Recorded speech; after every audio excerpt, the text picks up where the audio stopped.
Olá, mais uma vez vamos falar sobre desobsessão na nossa palestra de quarta-feira da Casa de Fabiano, da sessão de quarta-feira, e vamos nos instruindo. Então, pedindo a Deus e a Jesus o amparo e o auxílio para que esse estudo possa ser feito com muita serenidade, com muito amor, com a participação desses amigos queridos, esses espíritos nossos protetores, aqueles que estão interessados na divulgação do espiritismo, no aprendizado para sua evolução e sua reforma íntima. Com a certeza de que Deus e Jesus está permitindo esse estudo e nos acompanhando, porque Jesus já havia falado: onde estivessem duas ou mais pessoas reunidas em meu nome, Ele também ali estaria. E vamos com essa certeza, então, iniciarmos o nosso estudo. Pai nosso que estais nos céus, santificado seja o vosso nome, venha a nós o vosso reino, seja feita a vossa vontade, assim na terra como no céu. O pão nosso de cada dia nos dai hoje, perdoai as nossas dívidas, na mesma forma que estamos perdoando aqueles a quem achamos serem os nossos devedores. Não nos deixeis, Senhor, cair em novos erros e livra-nos de todo mal, que assim seja, graças a Deus e a Jesus. Então vamos lá. É do livro Obsessão e Desobsessão, da Sueli Caldas Schubert, a quem nós lembramos também nessa semana pelo desencarne que se passou na quarta-feira, que ela possa ser acolhida pelos espíritos. Temos a certeza que ela fez muito aqui, e deixou um legado de livros que nós vamos acompanhar e aprender junto com todo esse ensinamento que ela trouxe. Então vamos lá, eu estou no capítulo 13, quem é o obsessor? Nós vamos para a terceira parte. Eu tinha falado semana passada que eu dividi em 3 partes, mas eu achei melhor dividir em 4. Nós vamos falar hoje a terceira parte. Eu vou ler o último parágrafo. Mas em se aproximando com o tempo, ainda que nos observando através das lentes do rancor, ele, o obsessor, acabará por notar mudanças que ocorreram em nosso modo de ser, de pensar e de agir, se estas realmente existiram. E só através dessa constatação é que se conseguirá alguma coisa no sentido de conquistá-lo e motivá-lo, igualmente levando também uma transformação. Nós paramos aqui na outra semana e vamos continuar. Aquele que possui o conhecimento espírita terá enormes possibilidades de aprender a exercitar o perdão e o amor pelos seus inimigos.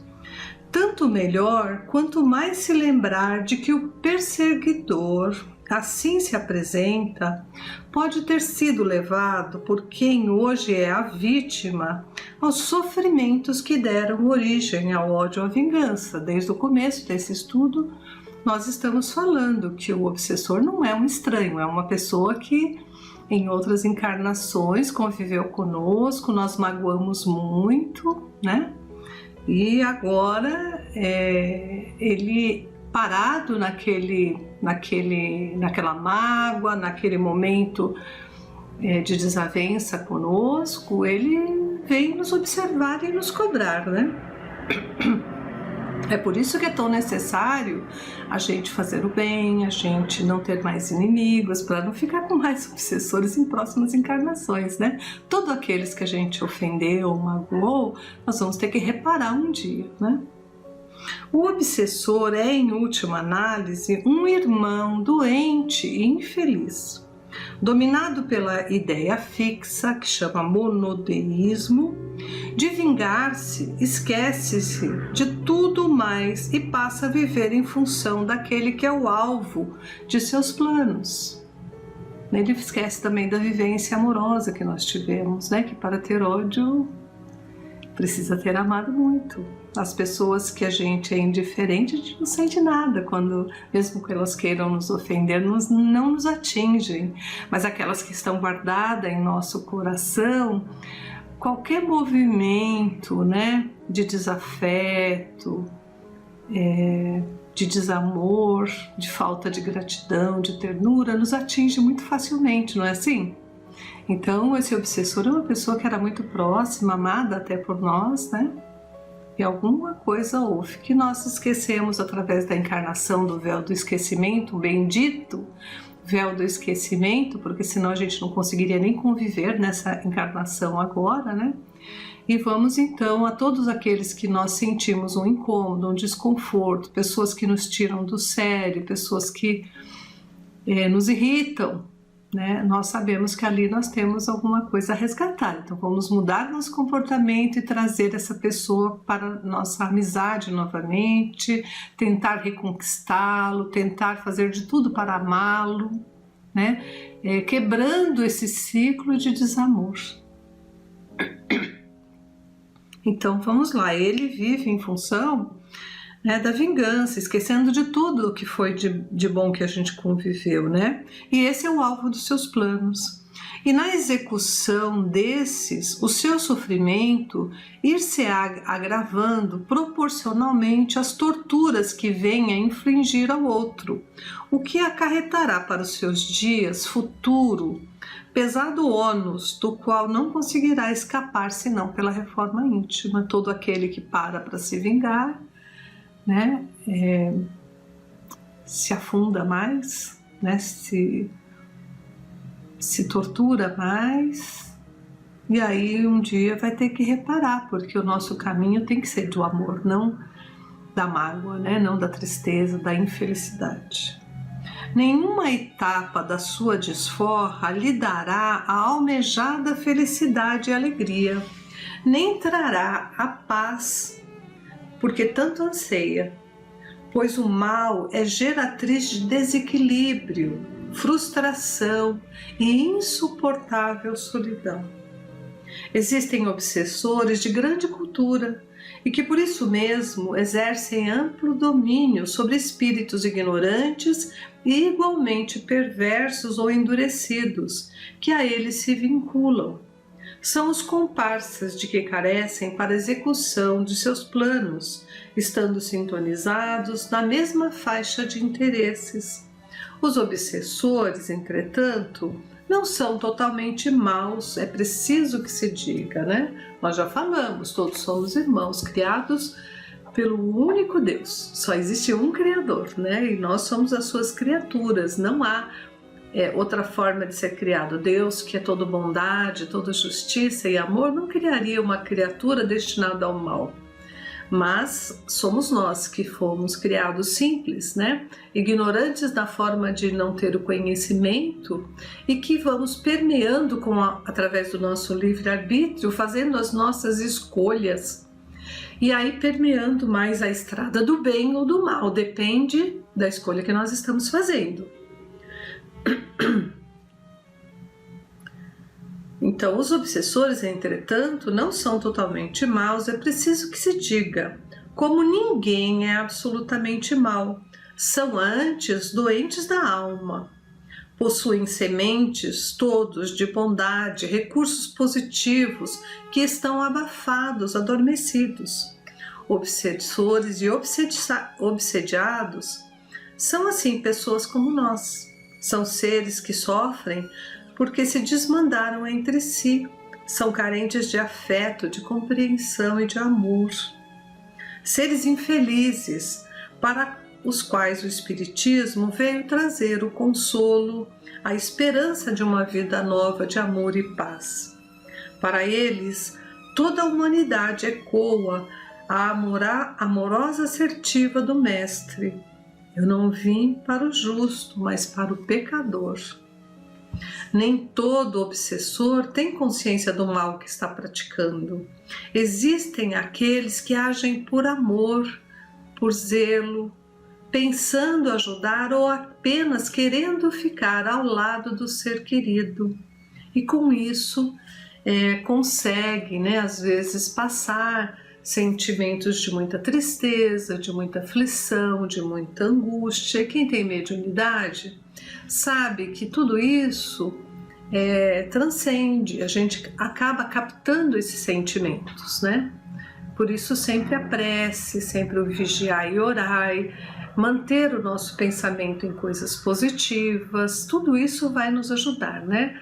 A doutrina espírita tem inúmeras instruções de espíritos para que nós possamos mudar esse comportamento e aí nos ajudando, ajudar também aquele que está ao nosso lado, né? Trazendo um pouco mais de conforto, trazendo a necessidade do entendimento de que ele não pode mais estar nesse mundo e que um dia nós nos encontraremos no mundo espiritual, que lá sim é a pátria de todo o espírito, né?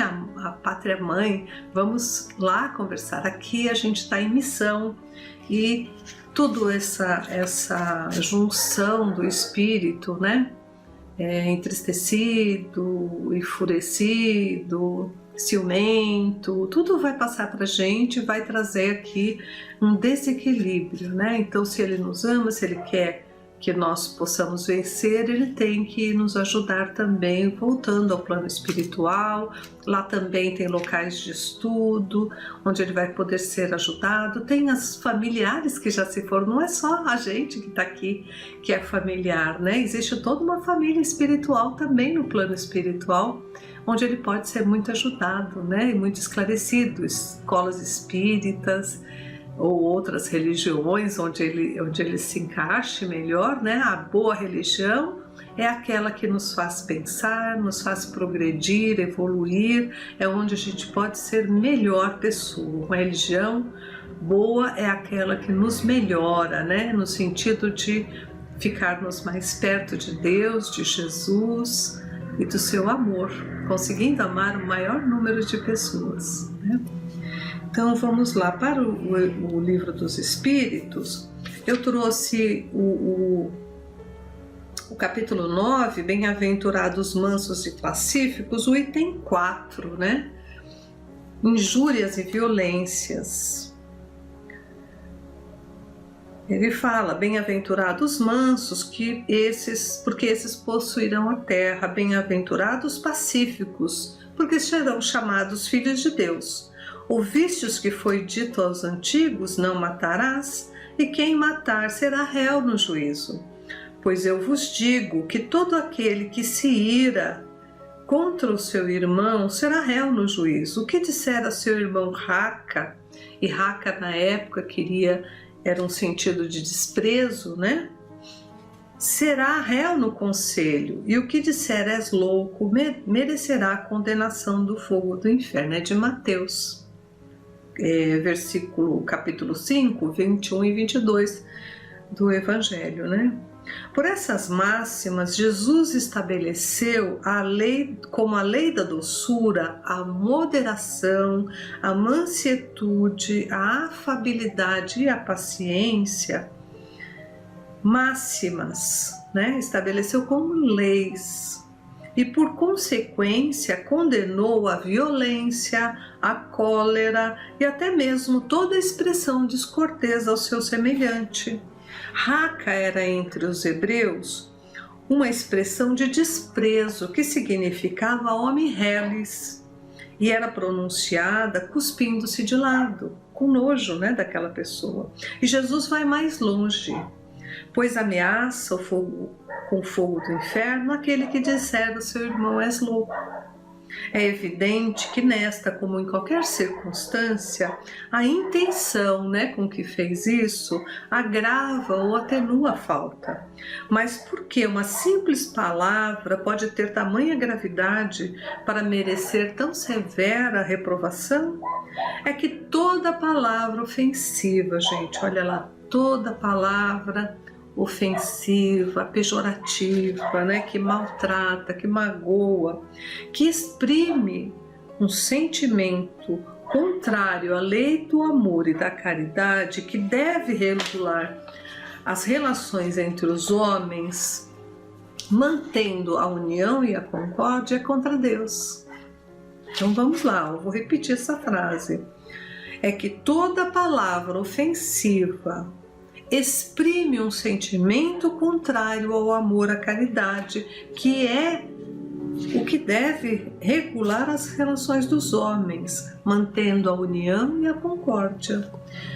É um atentado, essas palavras infelizes, né? Um atentado à benevolência recíproca e à fraternidade, e entretém o ódio e a animosidade. Enfim, porque depois da humildade perante a Deus, a caridade para com o próximo é a primeira lei de todo cristão. Então, nós temos os 2 primeiros mandamentos: amar a Deus sobre todas as coisas e amar o próximo como se fosse a ti mesmo. Quem ama o próximo não magoa, não ofende, não tortura, né? Respeita, né? E aí eu peguei também do Evangelho segundo o Espiritismo, capítulo 9 também, que fala da lei da igualdade. É a pergunta 803 e 804. Todos os homens são iguais perante a Deus? Sim, todos tendem para o mesmo fim e Deus fez as suas leis para todos. Nós dissemos frequentemente, né, que o sol brilha para todos. E com isso não dizeis uma verdade maior e mais geral do que pensais. Tem um comentário aqui. Todos os homens são submetidos às mesmas leis naturais. Todos nascem com a mesma fragilidade. Ninguém nasce adulto, já pronto, já com toda a inteligência, né? Todos estão sujeitos às mesmas dores também. Ninguém morre diferentemente, né? Todos vamos ter que passar pelo ciclo da morte, pelos nossos sofrimentos, né? Então, olha, estamos submetidos às mesmas leis naturais, todos nascem com a mesma fragilidade, estão sujeitos às mesmas dores e o corpo do rico se destrói como a do pobre. Deus não concedeu, portanto, superioridade natural a nenhum homem, nem pelo nascimento, nem pela morte. Todos são iguais diante dele. E a 804, por que Deus não deu as mesmas aptidões a todos os homens? Deus criou todos os espíritos iguais, mas cada um deles viveu mais ou menos tempo, ou seja, cada um espírito tem uma idade maior ou menor. Né? Não foram criados todos ao mesmo tempo, foram ao longo do tempo. E até hoje Deus cria novos espíritos, né? Então tem espíritos milenares que já adquiriram muito conhecimento, né? Então espíritos iguais, mas cada um deles viveu mais ou menos tempo e por conseguinte realizou mais ou menos aquisições. A diferença está no grau de experiência e na vontade, que é o livre-arbítrio. Daí decorre que uns se aperfeiçoam mais rapidamente, o que lhes dá as aptidões diversas. A mistura de aptidões é necessária a fim de que cada um possa contribuir para os desígnios da providência, nos limites de desenvolvimento de suas forças físicas e intelectuais. O que um não faz, o outro faz. É assim que cada um tem a sua função útil no mundo, a sua missão, né? Viemos para cada um para uma missão. Além disso, todos os mundos sendo solidários entre si, é necessário que os habitantes de mundos superiores, na maioria, criados antes que o vosso, os planetas superiores são mais antigos que o da Terra, por exemplo, que é um planeta de provas e expiações. Então, é necessário que os habitantes do mundo superior, de mundos superiores, na sua maioria criado antes do vosso, venham habitar aqui para vos dar o exemplo. É aqui que a gente encontra então os missionários, aqueles espíritos mais evoluídos que a gente se admira, fala, eu não sei como ele consegue, né? Ele é tão bom, tão sereno, porque já teve uma existência que aproveitou mais, né? Aproveitou mais, tem mais idade espiritual, mais experiências acumuladas, mais aquisições, mas também temos que aproveitar o tempo que estamos aqui para fazer coisas úteis, boas, né? Isso é aproveitar a encarnação, estudarmos as nossas tendências, como falamos na palestra anterior, né? O conhece-te a ti mesmo, verificar onde é que a gente ainda tem ali alguma tendência que pode nos prejudicar outras pessoas, e vamos assim mudando, né? Fazendo o esforço necessário, a prece, nos ligando a Deus, aos espíritos amigos, pedindo forças para que a gente possa superar todas essas tendências que não eram para estar mais aqui, né? A gente precisa amar mais. É isso por hoje, gente. Agradeço a todos, agradecemos a Deus por tudo que temos, por tudo que somos, pedindo ao Pai que nos abençoe a todos. Pai nosso, que estais nos céus, santificado seja o vosso nome. Venha a nós o vosso reino, seja feita a vossa vontade, assim na terra como no céu. O pão nosso de cada dia nos dai hoje. Perdoai as nossas dívidas, assim como nós perdoamos os nossos devedores. E não nos deixeis cair em novos erros, livra-nos de todo o mal. Que assim seja, graças a Deus e a Jesus.